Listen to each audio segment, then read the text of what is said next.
Bienvenidos a nuestro video sobre la historia de la educación oriental, donde exploraremos las raíces, el desarrollo y la influencia de los sistemas educativos en las antiguas civilizaciones. Antes de iniciar, debemos señalar la diferencia que existe entre los pueblos primitivos y civilizados. Se ha dicho que aquellos carecen de cultura, llamándoles salvajes o bárbaros, y confundiendo así la cultura con civilización. En realidad, todos los pueblos, por primitivos que van, poseen una forma u otra de cultura, considerando a esta como el conjunto de instituciones y productos humanos, como son la familia, el clan, el lenguaje, los usos y costumbres, los utensilios, las armas, etc. En cambio, para llegar al grado de la civilización que necesita alguna forma de organización política, un estado o ciudad que rebasen la vida del clan o de la tribu. Nuestro viaje comienza en China, donde la educación ha sido un pilar fundamental en la formación de funcionarios y en la vida pública. La educación en la antigua China se dividió en tres grandes etapas: la primitiva, la feudal y la imperial. Durante la etapa imperial, la educación se centró en la formación de funcionarios conocidos como mandarines.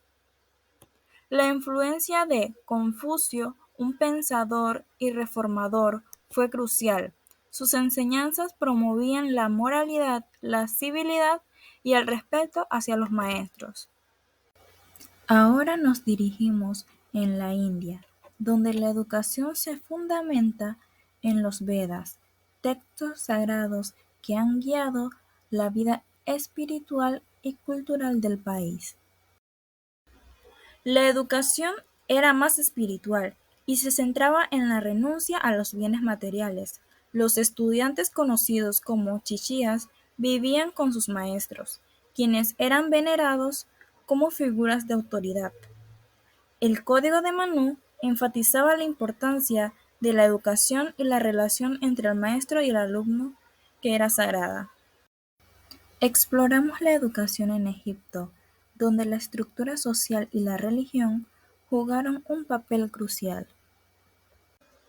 La educación en Egipto estaba íntimamente relacionada con la religión y la cultura. Desde la infancia, los niños eran educados en el hogar, donde se les enseñaba la moralidad y responsabilidad.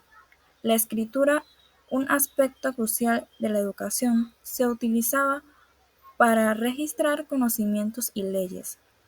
Los escribas, que eran una clase privilegiada, recibían una educación formal en escuelas, donde aprendían a leer y escribir. Finalmente tenemos la educación hebrea. La significación de la educación hebrea es como se ve fundamentalmente religiosa. En esto se halla su fuerza y su debilidad. La educación hebrea se centraba en la religión y la moral.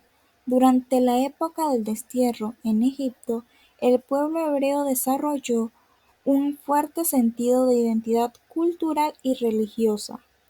La figura de Moisés fue fundamental, ya que introdujo un libro y una ley que guiaban la vida del pueblo.